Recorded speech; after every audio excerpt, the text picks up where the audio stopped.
Dzień dobry. No to my już po tych 3 wycieczkach trochę mnie to wymlęło z energii, jak i taki mindfuck miałem zrobiony. Trochę później nagram tutaj przemyślenia, ponieważ na Face'a wrzuciłem swoje takie lekkie przemyślenia, aczkolwiek mam trochę więcej punktów i chciałbym to troszkę bardziej rozwinąć tutaj właśnie na filmie.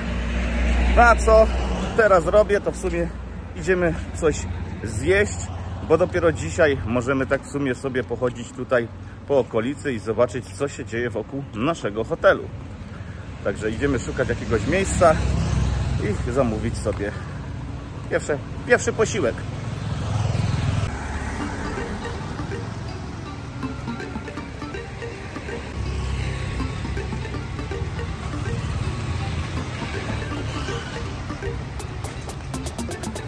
Tutaj mamy sklep zoologiczny.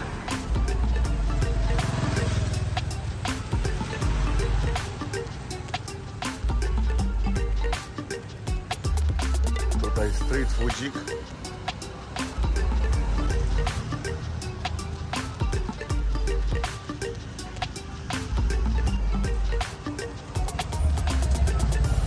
Jednak ta restauracja, gdzie chcieliśmy iść, zamknięta. Tak, punkt pierwszy. Nigdzie nie ma cen. Totalnie. Po prostu wszędzie, jeżeli ktoś podchodzi, no to dostajesz cenę. I na samym początku w ogóle powinieneś zapytać, ile to kosztuje, zanim to kupisz. I nie pokazywać chęci takiego kupna, bo będą z ciebie zdzierać. Podejrzewam, że jeśli podchodzi miejscowy, no to ma inną cenę. Jeśli podchodzi turysta, a bardzo prosto turystę rozpoznać, no to od razu ma cenę zawyżoną, czyli na przykład $1. Mówię tutaj właśnie o takich sklepach przy drogach, no bo w innych sklepach są ceny, ale to są też już ceny wyższe. Na przykład 7-Eleven to niektóre produkty są o 50, a nawet o 100% droższe niż na przykład w Tajlandii. A teraz przynajmniej moje takie wyobrażenie było, że Kambodża jest biedniejszym krajem. No i tak jest. Jeszcze nie byłem akurat w stolicy, bo jesteśmy tutaj na tych wiochach, na tych świątyniach. Ale tutaj biznesik się kręci. No i w sumie troszkę tak można to przyrównać do Polski, no bo w Polsce, w tych miejscach turystycznych, to nieważne z którego regionu Polski jesteś, czy masz siano, czy nie, to i tak będzie skrojony jak turysta. Tutaj na przykład jest tak, że miejscowi nie płacą wstępu, czasami chyba mają inny cennik jedzenia, po prostu są traktowani inaczej. W Tajlandii było tak, że miejscowi płacili mniej, turysta płacił więcej. Tutaj na przykład za te wszystkie świątynie, wszystkie miejsca, gdzie byliśmy, nasz przewodnik nie zapłacił nic. Jeszcze poszedł gdzieś tam jeść z kolegą, czyli prawdopodobnie po innej cenie, albo nawet za darmo, może dlatego, że nas w ogóle przyprowadził do tej restauracji. No a my zapłaciliśmy normalnie. Normalnie to znaczy gdzieś między 3,5 a $7 za jedzenie. Takie tu są normalne ceny i to akurat jest w porównaniu z Tajlandią drożej. No i to sporo drożej, bo czasami nawet 100% drożej. Także Kambodża nie jest wcale tańsza, plus turysta jest tu traktowany jak bankomat i mam wrażenie, że nawet troszkę bardziej niż oczywiście w Tajlandii. Kolejnym takim punktem nachalność tych ludzi, czyli to, że oni na siłę próbują wam coś sprzedać. Ja nie lubię takiej nachalności i akurat ja lubię tak, że jeśli widzę i coś mnie nie interesuje, to podchodzę, oglądam i jeśli chcę, to biorę. A oni tutaj wam narzucają to wszystko, czyli starają się wam sprzedać na siłę tu i teraz. Moim zdaniem z perspektywy Europejczyka to bardziej odstrasza mnie od zakupu. Ja już tego nie kupię, niż w ogóle zachęci, bo jeżeli by on tu ubrał jakoś inaczej, to może bym kupił, tak? Wiecie, no nie mają tutaj jeszcze obycia za bardzo z turystami. Myślę, że to kwestia czasu i to tutaj się wyrobi. Przykład, przy świątyni. Idziesz do świątyni, no i po bokach świątyni, czy tam po bokach wejścia do świątyni są stragany. No i to nie jest tak, że ty podchodzisz do straganu. Ten stragan podbiega do ciebie, na przykład z chusteczką, z chustą taką, z koszulkami. No i podchodzi ktoś i pyta, czy chcesz. Ty mówisz raz, no nie chcę. Mówisz drugi, 5., 7, no to powiedzmy powiesz ten 8., 10. raz, no to on potem stwierdzi, no dobra, to może jak będziesz wracać, to kupisz. Only one, czy tam $2, tak? Więc no mi się to akurat nie podoba, troszkę mi się to kojarzy właśnie tutaj, jak byłem w Maroko. Chociaż tam to było całkiem inaczej, troszkę inny styl tej sprzedaży. Aczkolwiek mnie to odpycha niż zachęca do zakupu. Napiszcie w komentarzach, czy wy też tak macie, bo ja nie lubię, jeśli mi ktoś coś narzuca. Już wolę, nie wiem, być troszkę zrobione przez na przykład nasze europejskie reklamy, aczkolwiek to tam też jest takie podprogowe narzucanie ludziom potrzeby. Tutaj oni sprzedają z potrzeby, no bo jedynie w ten sposób mają szansę, żeby zarobić pieniądze, czyli upolować takiego turysty, który coś od nich kupi.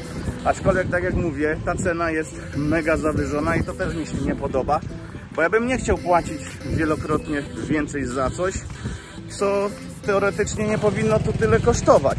Na przykład mamy tego przewodnika i on nas tam kasuje jakieś siano. Później tam wejdę w szczegóły, dokładnie nie pamiętam.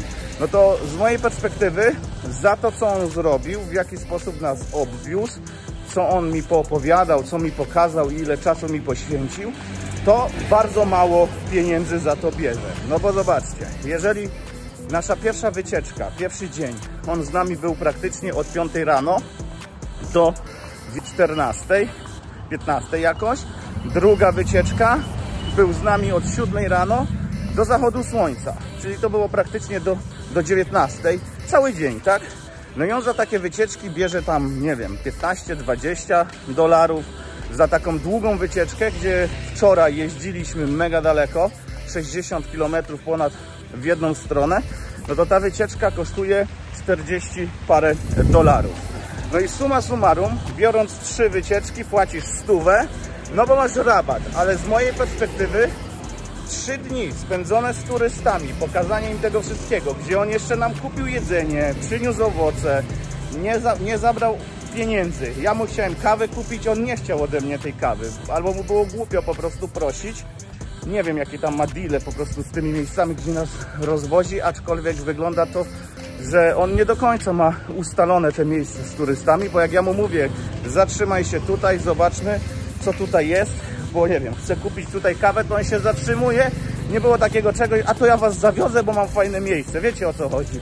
Tak na przykład w Tajlandii jest, jak bierzesz tuk-tuka, no to on od razu zawozi cię na przykład do miejsca, gdzie robią garnitury i tam cię potem próbują kroić.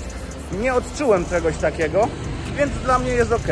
No ja na przykład takiemu gościowi sam od siebie mogę dać więcej, albo zapytać go, czy on by nie chciał czegoś więcej dostać. Wątpię, że on po prostu powie, no dobra, to daj mi tam 2 dychy więcej. Więc tu akurat jest moja intencja, że na przykład chciałbym mu trochę więcej zapłacić, niż on sam za to woła, bo dla mnie to ma większą wartość, aczkolwiek też nie mam perspektywy i nie widzę tutaj innego przewodnika, którego mógłbym dostać. Gdzie na przykład jak patrzyliśmy ceny w hotelu, to taka wycieczka w hotelu, no to kosztuje jeszcze więcej. Więc on nie jest ani drogi, ani tani. Powiedzmy jest ciut droższy niż ci najtańsi, ale daje z siebie dużo więcej. Kolejna sprawa, ta wioska pływająca i dzieci w tej wiosce. No to każdych dzieci szkoda, po prostu włącza się takie coś, że ci jest żal, szkoda, chętnie byś pomógł. Ale mi się tutaj włącza bardziej coś w drugą stronę, gdzie ja szukam wszędzie jakiegoś podstępu. No nie wiem, tak już mam. Próbuję doszukać się podstępu i tego, kto na tym zarabia. Rozumiem, że można tam prosić o pieniądze, żebrać i próbować w jakiś sposób przeżyć, ale na przykład nie podoba mi się to, że na siłę tam przy tej szkole biegają osoby, które próbują ci wcisnąć dla tych dzieci zeszyty. No ja czytałem gdzieś tam w internecie, że te zeszyty są sprzedawane wielokrotnie właśnie turystom, no bo ty dajesz siano, zeszytu nie dostajesz. Nie ma tak, że ty zanosisz ten zeszyt tym dzieciom, tylko że oni te zeszyty przekażą. Dla mnie to jest troszkę tak jak zbiórki te w Polsce, gdzie te osoby zbierają dla kogoś pieniądze, ty nie możesz tego zweryfikować, no i pieniądze lądują w kieszeni tego zbierającego, więc to akurat też mi się tutaj nie podobało. Kolejna sprawa, rozdawanie cukierków tym dzieciom. Jest wiele hejtu, że turyści dają cukierki, kupują coś. Już lepszym z mojej perspektywy jest kupić tym dzieciom coś, co one dostaną od razu i mogą to na przykład zjeść, czy to cukierki, czy jakieś jedzenie. Zresztą to samo nam pokazał nasz przewodnik, niż danie im pieniędzy, no bo pieniądze nie są dla tych dzieci. to, że wam żal i szkoda tych dzieci, to okej, ale te pieniądze dla tych dzieci nie są, bo one lądują w kieszeni rodziców. Pytanie, co rodzice z tym zrobią. Tam akurat ta wiocha, no to mega bida tam widać i radzą sobie jak mogą. Aczkolwiek tak to tu wygląda. Tutaj są monsunowe, z tego co czytałem, podtopienia. Woda się dźwiga, dlatego te domy są na takich nogach. Tam mają szkołę, mają policję, mają kościół, mają wszystko. Po prostu w taki sposób żyją. Tak wygląda życie tych ludzi. Kolejna sprawa. Byliśmy tą łódką na środku takiego ogromnego jeziora, gdzie jest farma krokodyli. Czy tam... No, krokodyle to chyba były, takie duże. Też wam zresztą tutaj przebitki wrzucę. Ale bydlak, nie?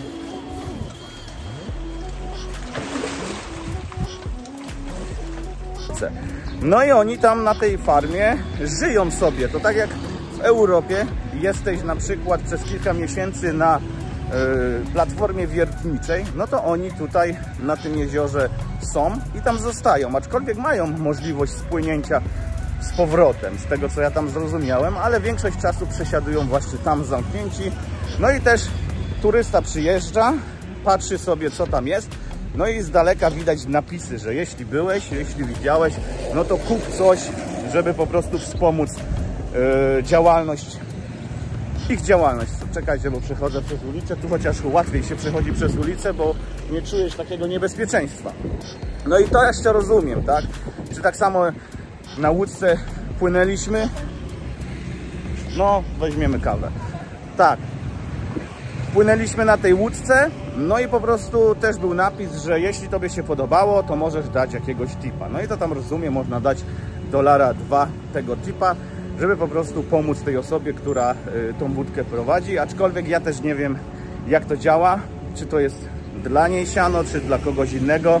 No bo zobaczcie, żeby w ogóle wjechać do tej wioski, no to musisz kupić bilet. Bilet kosztuje $20.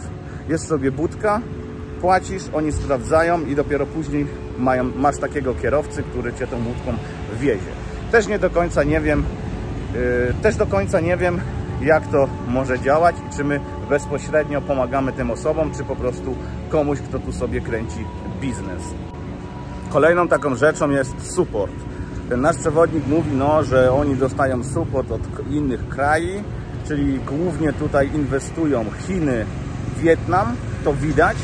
No ale z tego supportu tak naprawdę niewiele pieniędzy trafia i zostaje tutaj w kraju.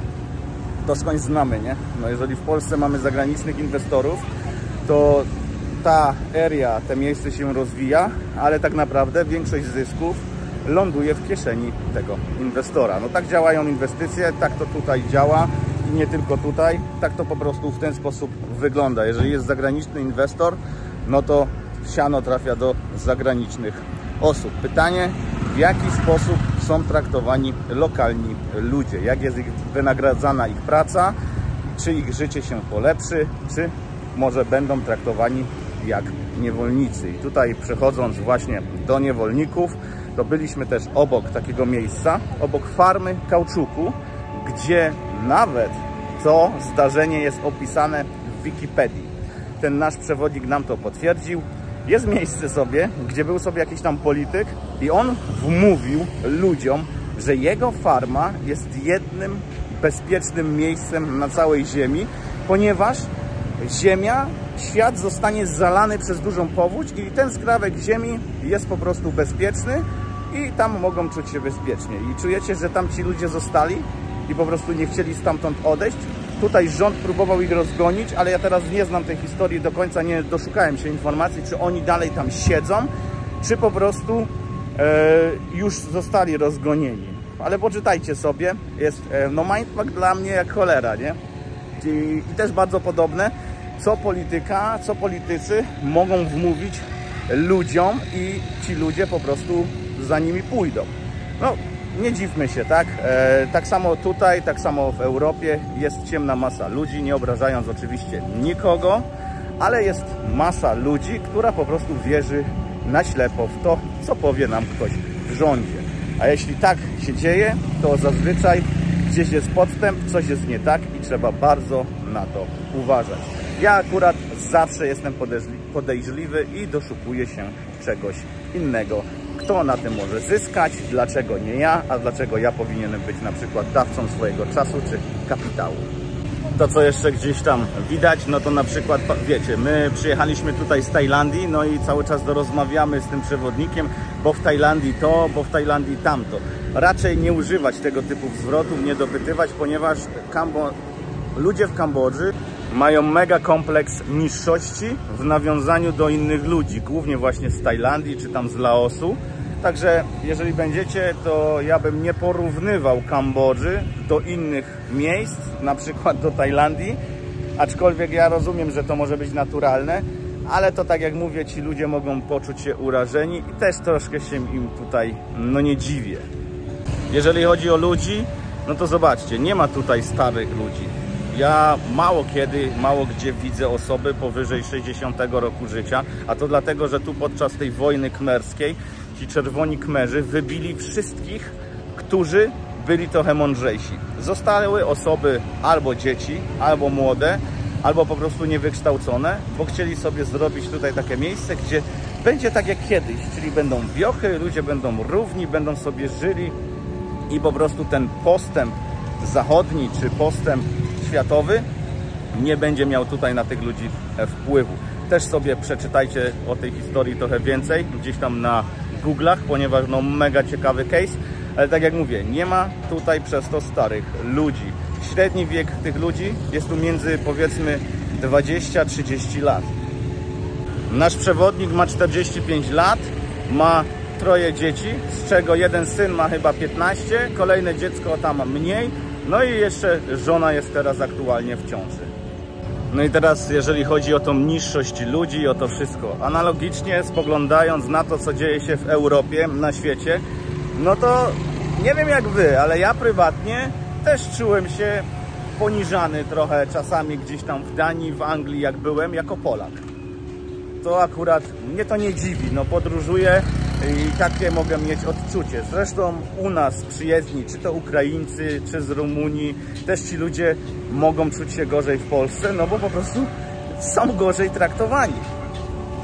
To nie ma się co czarować, no tak jest po prostu, a ty jadąc za granicę odczujesz dokładnie to samo, więc z mojej perspektywy warto jest traktować ludzi w taki... Warto traktować ludzi w taki sposób, jakbyś sam chciał być traktowany. Oczywiście są stereotypy i to wszystko. Mnie zawsze pytali gdzieś tam za granicą, no, że ja chyba to Polakiem nie jestem, bo nie piję, nie palę, pracuję i w ogóle jakiś jestem inny. Więc pokazujcie to, że jesteście inni niż te stereotypy, które o nas są gdzieś tam napisane. Jeszcze wracając do tej ciemnej masy, no to samo jest wszędzie. No, my też po części jesteśmy niewolnikiem tej właśnie rutyny. Tylko pytanie, jaka rutyna jest dla ciebie ok? Bo nie wiem, musisz sam sobie zadać pytanie, na czym polega twoje życie, czy życie jakie masz się tobie podoba, czy to co robisz chciałbyś robić do końca życia. I tutaj można wiele rzeczy sobie pomyśleć, że ci ludzie no tutaj mogą mieć nieźle w tej Kambodży, ale też oni nie mają za bardzo wyboru. Rządzi nimi ktoś, narzuca im coś ktoś, więc oni nie mogą się za bardzo wyrwać. Jeżeli chodzi o ostatnią chorobę celebrycką, no to widać tu trochę przebudzenie, ale to też tylko i wyłącznie jednostki wyjdą z tej takiej rutyny i coś tam więcej zrobią. I wracając teraz do tego gościa, który z nami jeździł, ja widzę, że on po prostu przypomina mi takiego Mesjasza. Zobaczcie, ładnie ubrany, spodnie, koszula, poczesany. Wygląda no schludnie, fajnie, ale ma mega fajne serducho, bo to czuć od człowieka, czy ktoś robi coś na pokaz, czy po prostu on taki jest z natury. Więc on po prostu gdzieś tam poczuł szansę, zaczął sobie rozkminiać właśnie to, by z turystami jeździć, został tuktukarzem, no i po prostu wykorzystuje tą szansę. Jeszcze mu pomogłem założyć kanał na YouTube, bo on nawet nie wiedział jak to zrobić, aczkolwiek są tu różne ograniczenia związane właśnie z prowadzeniem tego kanału. Nie wiem, czy tam jakieś licencje nie są potrzebne na to, by kręcić różne miejsca, no ale mniejsza o to.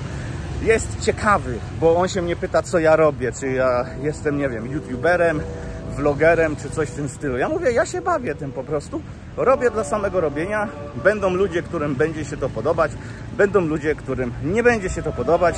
No i tak już wygląda moje życie od kilku lat. Praktycznie od 2016 roku, gdy zainteresowałem się kryptowalutami. No to jest rzesza ludzi, która uważa, że to jest oszustwo, a jest rzesza ludzi, która uważa to za szansę i po prostu chce to w jakiś sposób wykorzystać dla siebie. Ja jestem oczywiście w tej drugiej rzeszy osób, czyli wykorzystuję to jako szansę, pomimo tego, że nawet jeśli nas oszukają i Bitcoin zostanie oszustwem, czy zostaniemy ubrani w tego Bitcoina, to ja dzięki temu, że wykorzystałem szansę, że zainteresowałem się tematem i ciągle się tym interesuję, zarabiam systematycznie jakieś pieniądze i mogę na przykład podróżować po świecie. A ktoś, kto będzie się tylko zastanawiać i szukać tam jakieś dziury w całym, to nigdy nie podejmie tematu. Teraz we mnie są dwie sprzeczności, no bo zobaczcie, pomimo tego, że ja dostaję wiele okazji, szukam rozwiązań, zawsze szukam dziury w całym, ale akceptując ryzyko. Ja zawsze szacuję zysk w stosunku do ryzyka, jakie podejmuję. I zawsze to ryzyko biorę na klatę. Czyli nawet jak mnie ktoś oszuka, to już mnie to nie dziwi, bo wiem, że i tak bym został oszukany prędzej czy później. Po prostu tak to jest. No, nie możesz ufać wszystkim bezgranicznie. Musisz mieć zawsze jakiś dystans. Więc nieważne, co robicie w życiu, musicie ufać, ale zawsze musicie też mówić sprawdzam. Muszę się napić, bo z tego gadania to mi aż w gardle zaschło. No. Dobra. Tego w ogóle jest tyle. Mam taki mindfuck od 3 dni. Jestem odcięty trochę od internetu. Pomimo tego, że mam internet w hotelu, jest słaby. Mam internet na kartę. Kupiliśmy kartę za $15, bo oczywiście zostaliśmy okrojeni na tej karcie, bo doszliśmy do tego, że ta karta powinna kosztować $4. W sumie mogłem poczekać na tego przewodnika, bo on sam nam to uświadomił, że my możemy sobie kupić kartę tam za $2 i ją doładować i korzystać z internetu. Więc nie patrzcie na to, co wam tu mówią. Nie patrzcie, co wam mówią politycy, patrzcie, co robią i żeby się nie dać po prostu oszukać i okroić na różnego typu takich akcjach. Tu jesteśmy traktowani troszkę jak bankomaty. Ja to mówię, jestem w stanie zrozumieć i nie mam nic przeciwko temu, że płacę gdzieś coś więcej, ale jeżeli staje się to natarczywe, to no ja nie lubię być chamsko, no wiecie o co chodzi. No i w ogóle, tak jak powiedziałem, mega mindfuck, mega dużo przemyśleń mam. No i jedno takie naprawdę mocne słowo ciągnie mi się tutaj na język, no to jest wdzięczność. Czyli bądźmy wdzięczni za to, że na przykład żyjemy i urodziliśmy się w Europie. Mamy naprawdę wiele możliwości, tylko i wyłącznie zależy to od Ciebie, czy Ty te możliwości wykorzystasz. Tu też pewnie te osoby mają możliwości, ale widać, jak bardzo oni są tłumieni, jak bardzo są po prostu czasami przywaleni do podłogi i nie mogą wstać. Więc jeśli ktoś od dzisiaj powie mi w Polsce, że on nie wie, jak sobie poradzić, że to jest niemożliwe, że on nie daje rady, bo musi mu państwo pomóc, to jest nic innego jak pierdolenie, bo możesz wziąć się do roboty, ruszyć dupsko i cisnąć. I da się to zrobić. Tylko po prostu trzeba chcieć się wyrwać z tej rutyny, którą masz teraz. I to Ty wybierasz, jak spędzasz dzień i co robisz w ciągu dnia, a przecież nie wybiera tego ktoś za Ciebie. Pomimo tego, że na przykład chodzisz do pracy, no to pracować trzeba, żeby przeżyć, tak? Żeby mieć na coś pieniądze. Możesz też otworzyć swoją firmę, co już nie jest takie proste. Więc kombinujcie, róbcie co kochacie, róbcie to, co sprawia Wam radochę, a na pewno będzie Wam w życiu łatwiej. Nakręcę jeszcze trochę tutaj tych miejscówek, no i może potem jeszcze coś dogram. Także my idziemy teraz gdzieś szukać jakiegoś obiadu. No i tutaj mamy takiego tuk-tuka. To chyba w ogóle jest indyjskie, czyli ten pojazd chyba z Indii. Nie jestem pewny, jeszcze tego nie sprawdziłem, bo to jest jakiś bajaj. Także to chyba jest indyjskie. Zobaczymy później w internecie, czy faktycznie. Wydaje mi się, że właśnie te pojazdy są z Indii. W Indiach nie byłem, nie wiem, czy tam chcę iść, czy tam chcę jechać, bo z tego, co gdzieś tam właśnie oglądałem, między innymi Cash Vlog, no to on był przerażony tym wszystkim. Mnie przeraża faktycznie taka bieda, ale wkurza mnie też mega to, że ludzie są mega natarczywi i ja nie wiem, czy bym mógł żyć dłużej w takim kraju. Nie mówię teraz tutaj o Kambodży, bo tu jeszcze to jest takie, powiedzmy, jeszcze nie jest taki hardcore. Zobaczymy, jak będziemy w stolicy, co tam będzie się działo. Także za 2 dni będę w stolicy i będziemy po prostu nagrywać i sprawdzać, jakie są moje odczucia. Wbiliśmy do marketu. Widać, że tutaj lokalci robią zakupy, ale zastanawiam się, czy to na przykład nie działa to tutaj w taki sposób, że jak cenówka widzi tego turystę, to się od razu zmienia na niej cenę. Zobaczmy, no nie ma tak. Mam takie wrażenie naprawdę, że jak ktoś widzi tutaj turystę, to od razu jest inna cena. Zobaczymy, jakie tutaj mają ceny, no bo prawdopodobnie lokalsi kupują wszystko na targu, czy gdzieś tam właśnie w tych miejscach na wsi. Aczkolwiek jak ktoś mieszka w mieście, no to raczej chodzi do supermarketu albo ma jakieś deale, powiedzmy, z tymi osobami, które tam sprzedają przy ulicy. No nie wiem. Ale patrząc tak na ceny, no to nie wiem, no zobaczcie. Wafelki, tutaj całe opakowanie, $5. Na przykład, tutaj mamy coś takiego. Ja tu na razie słodycze pokażę. Coś takiego, $1. W ogóle $1 to jest często używane słowo. Tutaj mamy jakieś $2. No nie wiem, czy to widać, zmienię kamerę. Tutaj mamy, zobaczcie, $1,65, $2. Tak to jakoś tutaj wygląda. Zobaczymy jeszcze inne rzeczy, które no, są takimi rzeczami pierwszej potrzeby, a nie słodyczami. Tutaj jajka. Jajka tutaj mamy, zobaczcie, po $1,10, zależy od wagi, na to wygląda. Tutaj na przykład 10 jajek za $1,80. Może ser będą mieli w jakiejś normalnej cenie, bo w Tajlandii to jest masakra. Ale zobaczcie, Arla Gouda 200 gram, $4,50.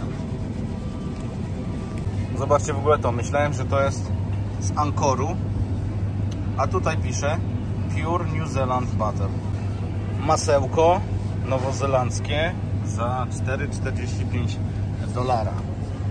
Oni tu masła nie używają. Zresztą widzieliście na moim śniadaniu, gdzie dostałem chleb i jajko. Ale mamy tanie masło, 200 gram za $2,15. Tutaj mamy cukier. Zobaczcie, ten, co my kupowaliśmy i co w sumie zjadła Liza i małpy, bo ona im to rozdała, ale też oni tutaj właśnie to stosują do gotowania. 2 jabłka, $1,61. Tutaj mamy gruszkę za $2,55, 2 sztuki. Takie owocki. No ale to wszystko supermarket. Musicie brać pod uwagę, że to tutaj jest dużo droższe. Tutaj mamy Dragon Fruit. Zobaczcie, już 50 centów. Czy tam 50,5 $. Zobaczcie, tutaj mamy chipsy, które w Tajlandii kosztują 20 batów, czyli powiedzmy niecałe 3 zł. To tutaj kosztują $1,15, czyli na polskie to już jest ponad 4,50, 4,80 za takie paczkę chipsów, za taką paczkę chipsów. No ale to wiecie, to całkiem inaczej się tutaj przelicza. $1 to jest $1, nieważne ile kosztuje na złotówki.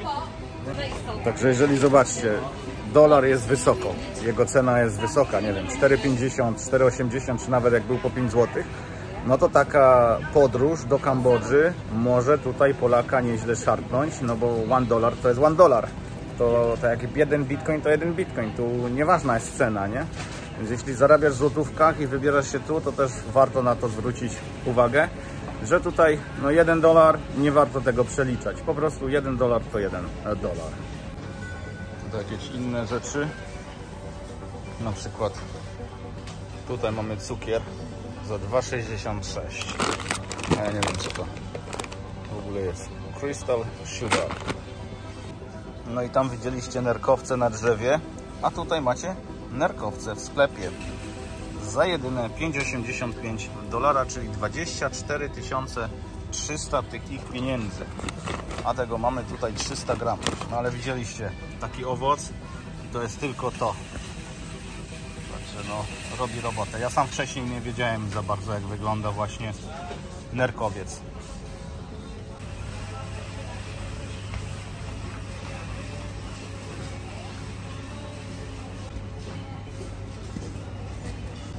Tutaj mamy na przykład pieprz marynowany za 4,80. W ogóle ten pieprz na świeżo zjedzony prosto z drzewa też mega fajnie smakuje. Też Wam polecam sobie spróbować, jak będziecie.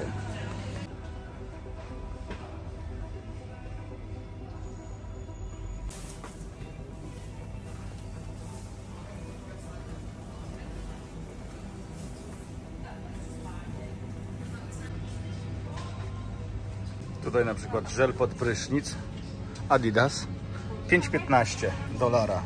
Zaraz zobaczymy, ile to jest na polskie. Około 23 zł. No to chyba podobne ceny jak u nas. Także za takie produkty europejskie, no to trzeba tutaj zapłacić podobnie albo i więcej. No a za niektóre to tutaj też Was kroją. Niestety.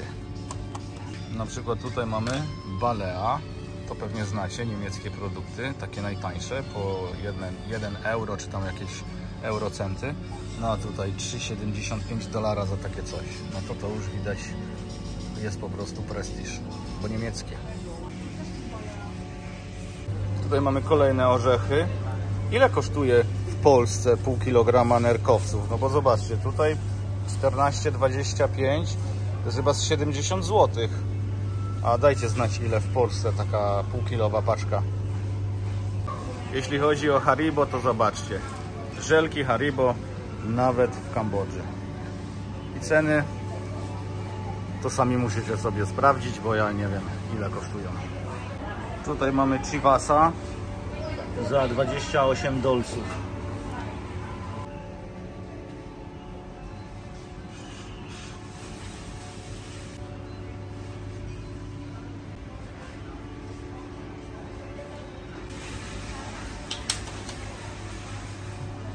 No i zobaczcie, jeśli chodzi o płatność kartą, to też minimum $20.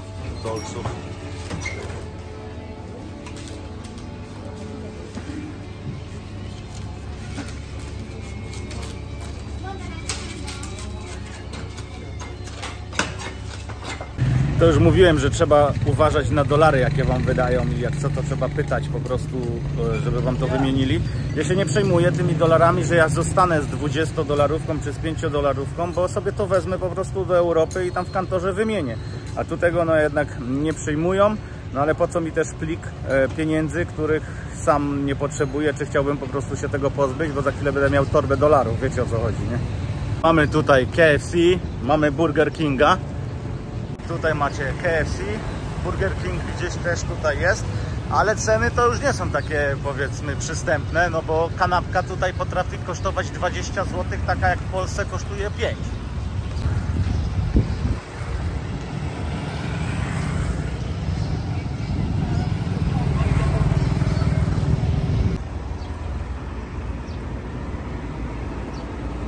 No i tak po tym pierwszym zdarzeniu się tutaj z tą Kambodżą, to tak zastanawiam się, co tutaj jest fajnego dla mnie prywatnie. Oprócz tego, że ludzie są mili, ewentualnie ja im mogę pomóc kupując coś u nich. Kurczę, no ciężko naprawdę mi się zastanowić na tym, co tu jest fajnego. Może jak poznam bardziej tych ludzi, to wtedy będę wiedział. Ale na razie to mnie to trochę tutaj wszystko przeraziło. Wbijemy jeszcze do takiego sklepu. Zobaczcie, tutaj jakaś znana firma za $60. Liza mówi, że to są słabe podróbki. Albo po prostu z dziwnego tira spadły. Wiem, co tu jest fajne, już Wam powiem. To, że ja nie muszę tutaj zostać i mieszkać cały czas. Tak jak cieszyłem się z Tajlandii, że mogę sobie tam pomieszkać, pobyć, to tam akurat czułem takie, no nie wiem, pozytywne wibracje. Tutaj na razie jest to całkiem odwrotnie. Zderzyłem się w sumie z rzeczami, które wiedziałem, że tu są, ale widziałem to u kogoś na filmach. A jak przeżyjesz to i dotknie się to fizycznie, czyli możesz to dotknąć, popatrzeć, poczuć na swojej skórze, no to zmienia troszkę całkiem inaczej, to zmienia całkowicie waszą perspektywę. Nie wiem, może bym się tutaj odnalazł, jakbym dłużej pomieszkał. Zobaczymy jeszcze, jak będzie w stolicy, ale na dzień dzisiejszy, po tych pierwszych wrażeniach, po tych pierwszych 4 dniach w Kambodży, czuję się całkowicie zmieszany i to nie jest to, co ja bym chciał. W Tajlandii miałem całkowicie odwrotnie. Tam to mnie to trochę fascynowało, pomimo tego, że tam też są biedni ludzie. Znaleźliśmy restaurację.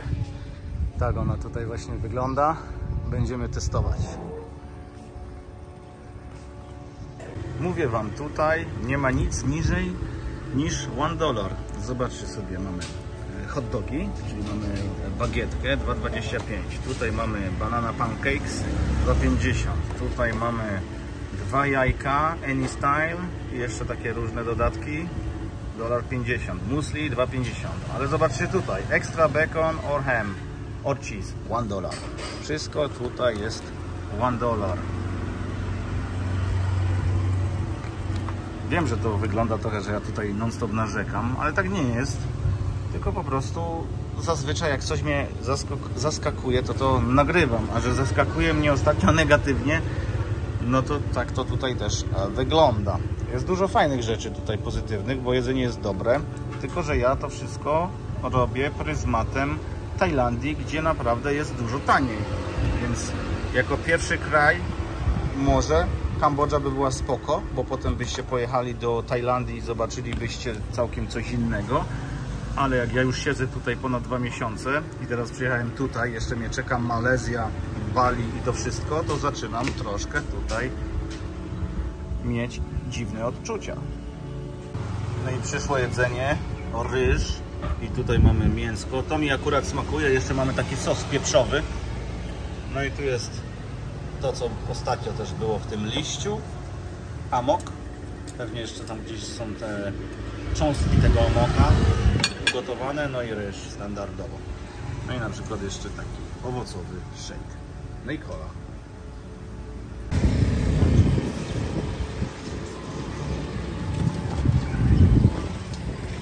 Tutaj macie stację paliw. Paliwo 4300. Diesel. Silver, Gold, to potem są różne ceny. Te 4300 to jest jakoś $1 z hakiem. Tam jakaś świątynia.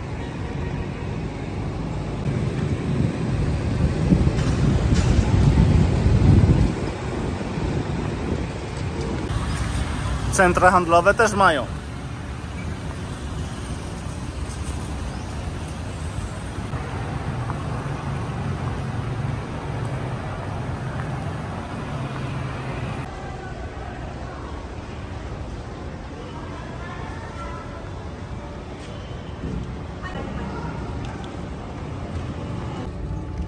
Tutaj mamy Royal Gardens, czyli jakieś królewskie ogrody.